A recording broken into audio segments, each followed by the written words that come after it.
The Riddle of the Earth, Chapter 1. Cause of a Storm's Vortex. Quote, the mystery of the origin of these revolving storms has for years been the subject of keen investigation, end quote, said an official of the Marine Division of the Meteorological Office in an interview. Quote, the Arabic got right into the vortex of the revolving storm, end quote, which was described as, quote, an intense whirl in the atmosphere in which there is usually a calm centre, end quote. Outside this vortex and blowing towards it, quote, there is a belt of rushing winds, end quote. And more storms of this nature occur during the months of August and September than in any other part of the year. While these facts may be true, they do not carry us to any great distance, and indeed are mere observations on the event and not on the cause. They do not attempt to explain the reason of this sudden vacuum or vortex towards which the belt of rushing winds concentrate. They signally fail to account for a tidal wave, which is a very different thing to a stormy sea. In a word, they carry us nowhere.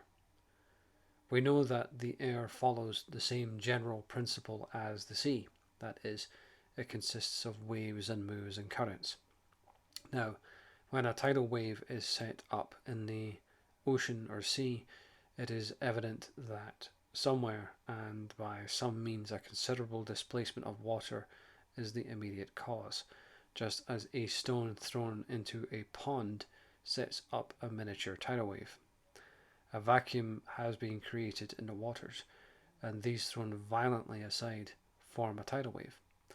When we discover sometimes a tidal wave of vast magnitude, such as during the Tokyo earthquake of September 1923, when the repercussion was felt on the shores of California, 4,750 miles distant, clearly enough a great vacuum has been created.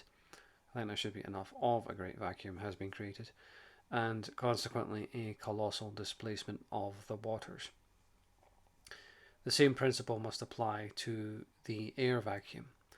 When, in the hurricane under discussion, we discover a very great displacement of the air, the interference is that something has created that vacuum, and furthermore, what caused the tidal wave also created the air vortex.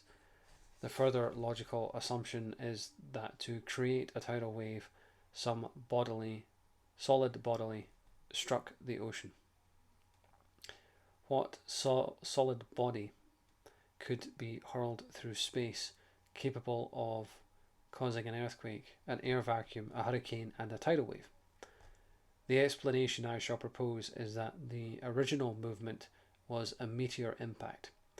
Meteors may be of any size, large or small, and it will probably be discovered in due course that all these strange phenomena, the earthquakes in Chile and Tokyo and Turkestan, the volcanic island off Saigon, the landslide of Almaty, the Glamorgan tornado, and numerous other earthquakes, volcanic eruptions, waterspouts, landslides, and even colliery disasters are attributed to this one source, and that one of their effects is to create atmospheric disturbance over wide areas, mainly owing to the gases that accompany them, these including hydrogen, nitrogen, and hydrocarbons.